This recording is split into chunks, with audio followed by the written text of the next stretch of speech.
Breaking news. Hyderabad పాత బస్తీ బండ్లగూడలో తండ్రి చేతిలో హత్యకు గురైన కొడుకు మృతదేహం కోసం మూసిని జల్లెడపడుతున్నారు. కన్న కొడుకుని కిరాతకంగా చంపేసి మృతదేహాన్ని తీసుకెళ్లి మూసీలో పడేశాడు తండ్రి. అనారోగ్య సమస్యలతో బాధపడుతున్న కొడుకుని హత్య చేశాడు. కొడుకుని చంపేసి ఏమీ తెలియదన్నట్టుగా కనిపించడం లేదంటూ నాటకమాడాడు. పోలీసులకు ఫిర్యాదు చేయడంతో దర్యాప్తు చేసి అసలు సంగతి తేల్చారు. బాలుడు మృతదేహాన్ని సంచిలో తీసుకెళ్లి నయాపూల్ బ్రిడ్జ్ పై నుంచి మూసీలో పడేసినట్టు తేల్చారు. బాబు కనిపించడం లేదంటూ తండ్రి మాటలపై పోలీసులకు అనుమానం కలిగింది. దీంతో ఆరా తీయగా అసలు విషయం బయటపడింది.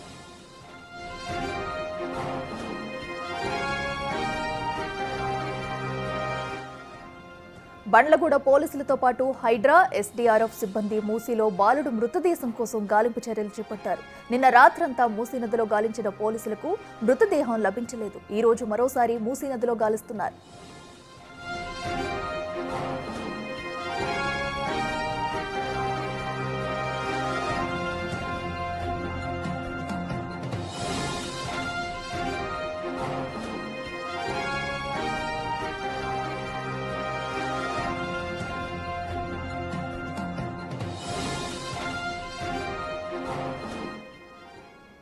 ఇదే అంశానికి సంబంధించి మరింత సమాచారం మా ప్రతినిధి శ్రవణ్ లైవ్ లో అందిస్తారు. శ్రవణ్, చెప్పండి. ప్రస్తుతం అయితే మూసీలో బాలుడి మృతదేహం కోసం వెలుగుతున్నట్టుగా కూడా తెలుస్తుంది. అయితే ఆ బాలుడి మృతదేహం లభించే అవకాశం కనిపిస్తుందా? అక్కడ అధికారులు ఏం చెప్తున్నారో, అసలు మూసీలో సిచ్యువేషన్ ఏంటి?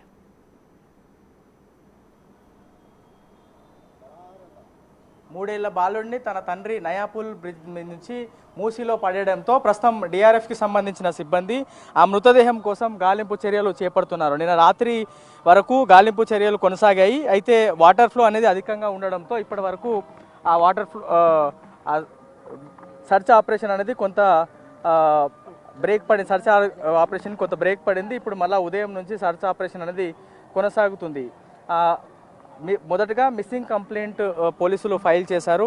తన తండ్రి ఇచ్చినటువంటి ఫిర్యాదు మేరకు మిస్సింగ్ కంప్లైంట్ని ఫైల్ చేశారు. దాని తర్వాత పోలీసులకు అనుమానం రావడంతో మహమ్మద్ అక్బర్ని విచారించడంతో ఆ బాలుడిని అతనే మూసీలో పడేశాడు, గోన సంచిలో కట్టి పడేశారు అనేది పోలీసుల విచారణలో బాలుడు తండ్రి ఒప్పుకోవడంతో నయాపూల్ నుంచి ప్రవహిస్తున్నటువంటి మూసీ రూట్స్లో డిఆర్ఎఫ్కి సంబంధించినటువంటి సిబ్బంది సర్చ్ ఆపరేషన్ని కొనసాగిస్తున్నారు. ఈ సర్చ్ ఆపరేషను సాయంత్రం వరకు కొనసాగేటువంటి అవకాశం ఉంది. పోలీసులు ఉదయం వరకు ఇక్కడ ఉన్నప్పటికీ ఇవాళ మిలాద్ ఉన్నబి కావడం, బందోబస్తుకి సంబంధించిన ఇతర యాక్టివిటీస్ ఉండడంతో వాళ్ళందరూ ఇక్కడ నుంచి వెళ్ళిపోయారు. సో కేవలం డిఆర్ఎఫ్కి సంబంధించినటువంటి సిబ్బంది మాత్రమే ప్రస్తుతం సర్చ్ ఆపరేషన్ అనేది కొనసాగిస్తున్నారు. కొద్దిసేపట్లో మనం చూడొచ్చు డిఆర్ఎఫ్కి సంబంధించినటువంటి బోటు అందులో దింపేటువంటి అవకాశం ఉంది. ఆ బోటుని దింపిన తర్వాత అందులో ఆ బోటు ద్వారా మూసీలో పూర్తి స్థాయిలో సర్చ్ ఆపరేషన్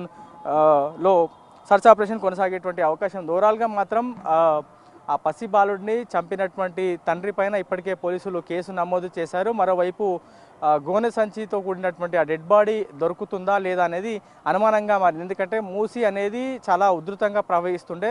దాదాపుగా 8,000 క్యూసెక్ల వరద నిన్న మూసీలో ఫ్లో అవుతూ ఉండే. ఇప్పుడు ఉదయం నుంచి ఆ ఫ్లో అనేది కొంతమేర తగ్గింది. దాదాపుగా 2,000 నుంచి 2,300 క్యూసెక్లు మాత్రమే ప్రవహిస్తుంది. కాబట్టి ఇటువైపున ఏమన్నా బాబుకి సంబంధించిన డెడ్ బాడీ లభిస్తుందా లేదా అనేది ప్రస్తుతం అయితే పోలీసులు, డిఆర్ఎఫ్కి సంబంధించినటువంటి సిబ్బంది మరోవైపు బోట్ల సహాయంతో సర్చ్ ఆపరేషన్ని కొనసాగిస్తున్నారు. Right Shravan, thank you.